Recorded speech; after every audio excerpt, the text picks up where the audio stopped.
Morning,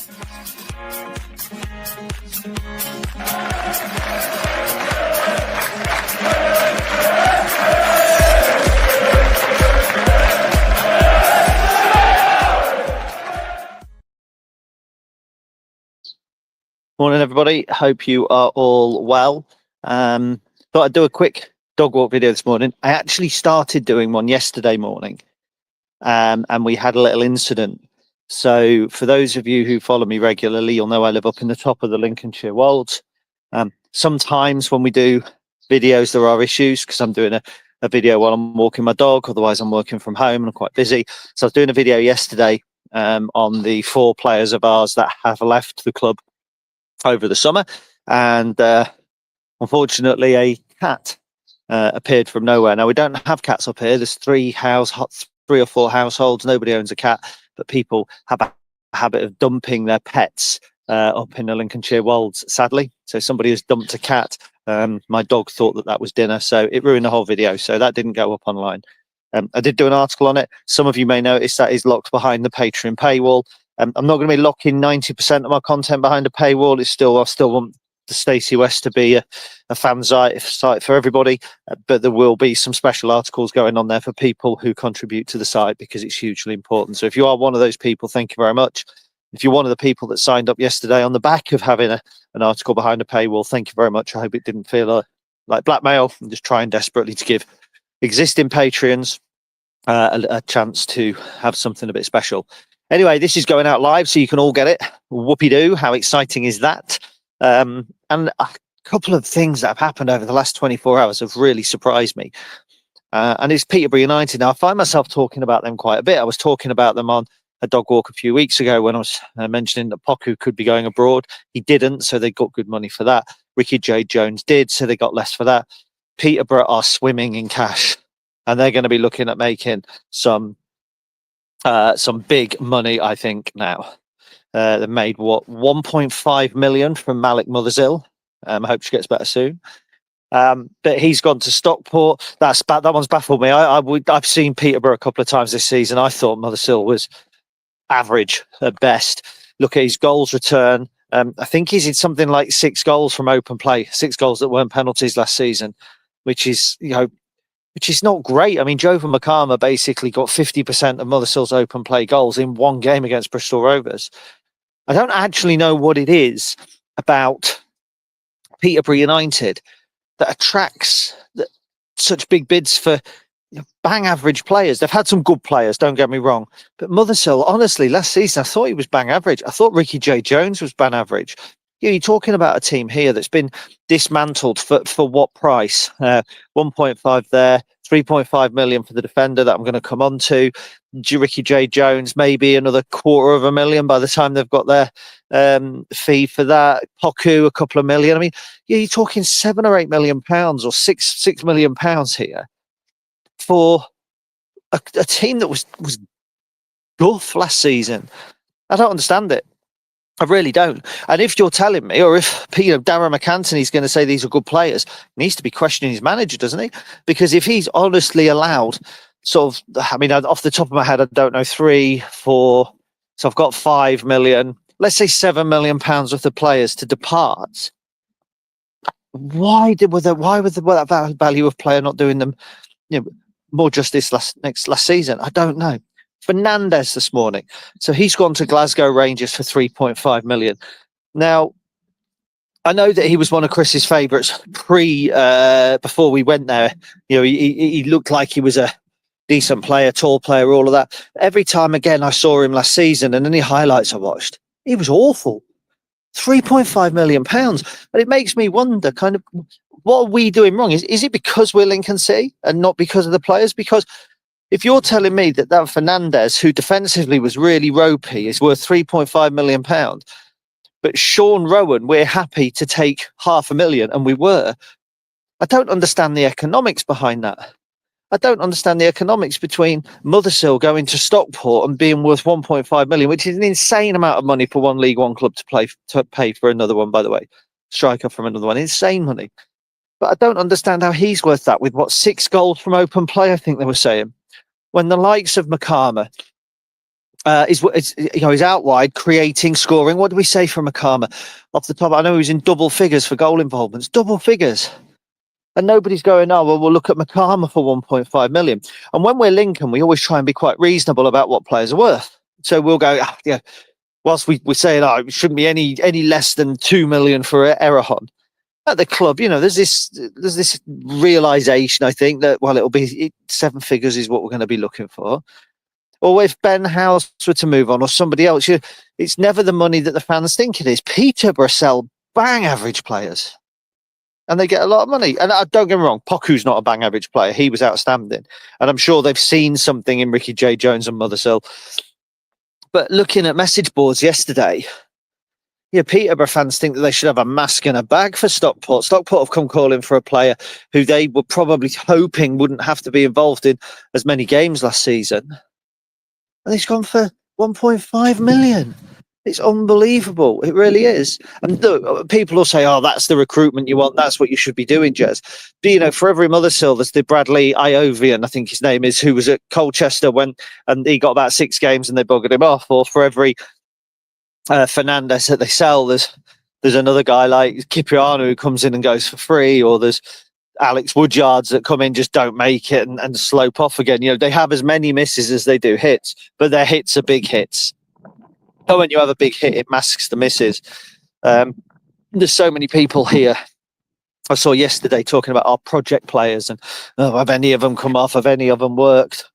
Well, Zach Bradshaw and Jay Ben didn't, but I'm sure there are other players who are. What is a project player? Do you count Malik Mothersill as a project player or not? Have we fished anyone from the league below who's gone on to do really well? Well, yeah, Regan Poole for a start, Pordy O'Connor for a start. Okay, they've moved on for free. That's the issue, isn't it? And I've picked to the 2 players there that have come from League 2, done well, that we haven't managed to get a fee for. But Lasse Sorensen, was he a project player? What do you describe as a project player? So all very interesting. It means Peterborough are going to be big hitters over the next few weeks when it comes to paying out transfer fees.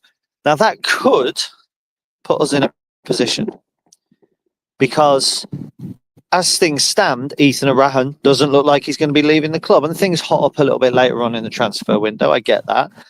But Ethan Erhahon was a target for Swansea City. They were the ones that were meant to be interested, sticking all their bids in, and they've just signed, or they are close to signing, Ethan Galbraith from Leyton Orient, 1.5 million. And that makes me wonder, is Ethan Erhahon going to stay?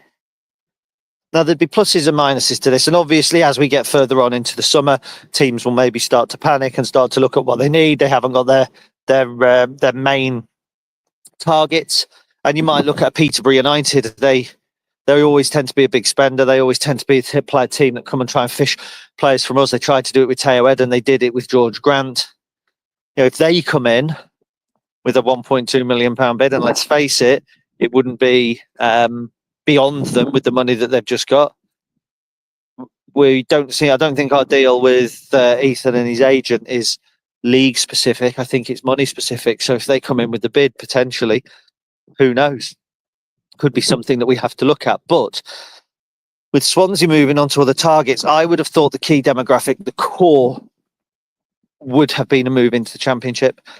Ethan Galbraith now moved. Okay, if there's someone else looking for it's an Ethan Galbraith other than Swansea, potentially they might now come over to Ethan Erhahon. But when you look at it, there were things from last season that do make Erhahon slightly less viable. I'm not talking about Jimmy Walker's comments as no club's interested in the opinions of a man who watched 5 Lincoln City games and presents as if he's seen every single one of them. That isn't the case.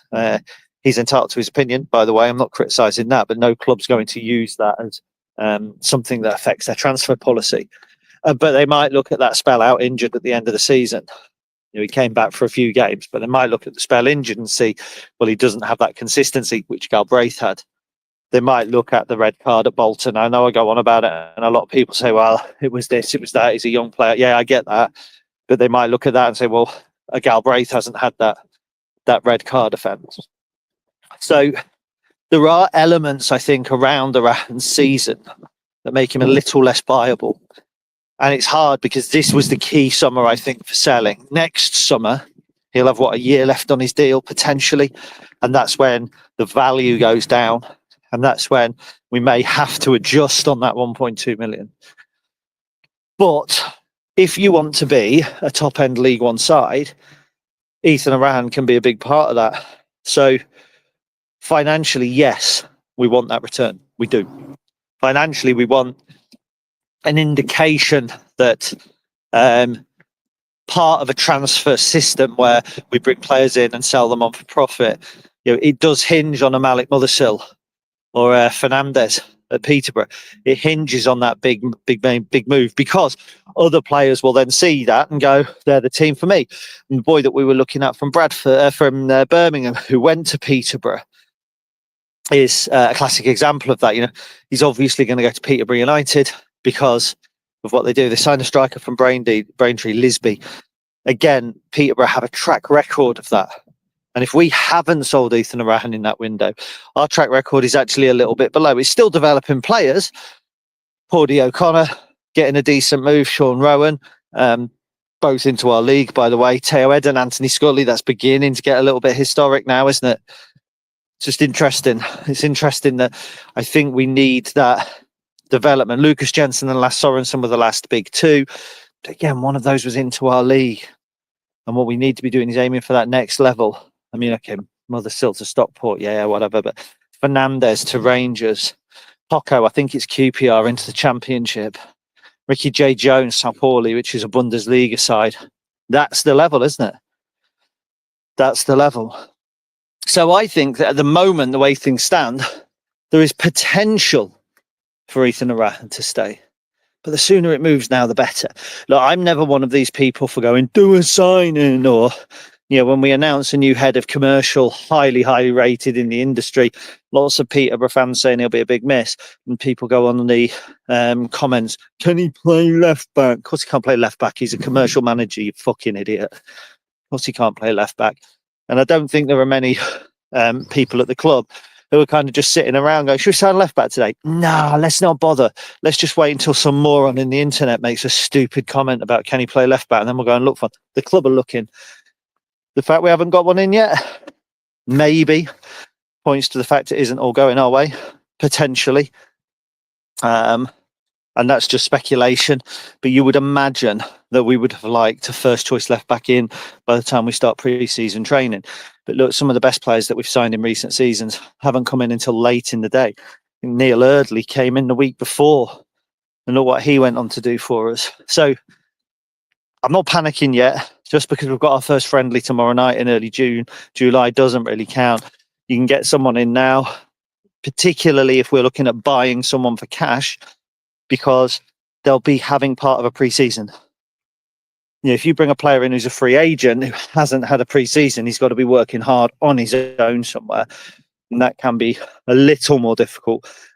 But missing a week, missing two is not too bad. And as Neil Eardley proved, actually not having much of a pre-season at all, aside from one that you're doing on your own, works well. So, yeah, it's interesting, isn't it? Interesting situation. Just the one signing so far, and that's to replace a player who's gone. I did think that we would be fairly consistent this campaign. And do you know what? I don't think that's a bad thing, because I think at the end of last season, we hit on a system. I think over our last 10, 12 games, points per game were just on the cusp of playoff form. But look at them, teams that we played at the end of the season. All teams that were up there looking for promotion. We played Birmingham, we played Wrexham, we played Stockport, we played Bolton. We played big hitters. Huddersfield, who should have been a big hitter. We played a lot of teams at the end of the season who were going for promotion, and we did well. And the harsh reality is, had we done better against teams in the bottom six all season, we would have been a playoff chasing team ourselves. And when I would look at the likes of James Collins coming in, that was a game changer. Collins coming in. Absolutely. And I mean, it took a little while for us to hit that form. He came in January. It took a little bit of time for us to find that form. Really post Crawley, wasn't it? It was the formation shift to a 4-2-3-1. I think a lot of the transfer work we did last summer is going to come to fruition this summer. And that's why if we literally only signed a left back between now and the big kickoff, I'd actually be pretty chill about that. I really would, because Wickens, decent keeper, Zach Geacock, decent backup, and Wickens has got the potential to be as good as Carl Rushworth or Alex Palmer were for us, no doubt at all. Big lad, pedigree, came in confidence. We're playing 4 across the back. Derek were right back, no problems with that. Tom Hamer, Sonny Bradley, Adam Jackson, Lewis Monsma, 4 for 2, no problem with that. In a 4-2-3-1, you kind of play the 2 holding midfielders. Erhahon, McGrandles, Hamilton, happy with those. Bayliss can play there, happy with that. All decent players last season, all players that, some of them, if we'd actually got ourselves kind of a 75 to 80% of the time, rather than, sorry, I got in a cat incident again there.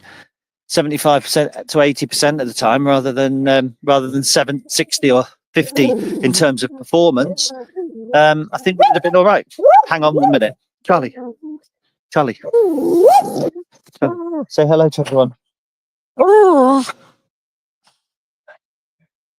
Right, I'm just going to have to do some Jackie Chan shit here, because the stray cat I was telling you about earlier is here, and the dog wants to, let's put it as, say hello. Wait. So, I'd also say that's the midfield. Look at that bit in front of the strikers. You've got out wide. You could have an Eric Ring. Dom Jeffries, I think, could play there. Rico Hackett could play there. Jovan, almost certainly in the 10 role. You've got Ben House. Charlie, this way. You've got Ben House. You've got Jack Moylan. Rico again can play there. We've got some good players. You would imagine that we will loan at least one in that area up top. James Collins, Rob Street, Freddie Draper. I may have missed players off there as well. Zayna Coro maybe around the first team. We're in a good place. And I'm not too sure that we desperately need lots of signings. I'm waiting for a left back. I'm not waiting for 5 or 6 players. We're not waiting for a striker. Eric Ring is the one I think will do really well this season. But Dom Jeffries from last summer signing, I think is another one who will be hugely underrated going into this season. Ethan Hamilton was a monster in his first season, struggled last season through injury. Another player I expect a big season from. McGrandle's massively underrated. People were critical of him. But remember, he was swapping with Hamilton a bit. If Hamilton's back on form, it's actually, we don't need a new signing to replace McGrandles. We've got Ethan Hamilton, who towards the end of the season started showing his potential. Excellent against Huddersfield. So we're in a pretty good place. And that's why actually holding on to Ethan Erhahon, it's not ideal in terms of the financial model, but there's an outside chance, and I don't think we'll actually do it. There's an outside chance that Lincoln City could be on the cusp of the playoffs this season. There is.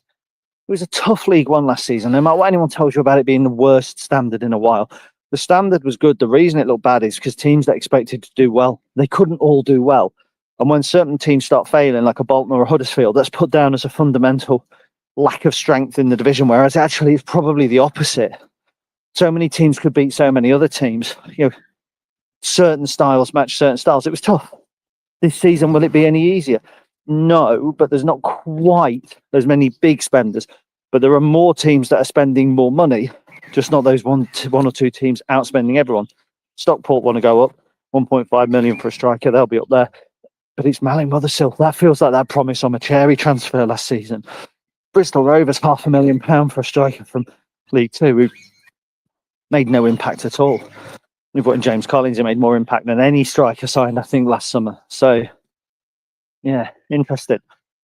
I started this out really as a look at Peterborough's transfers and why it is that their players are rated so highly and ours are not, when I don't think there's a huge amount of difference. It's actually gone into me just going, not really that stressed about signing players.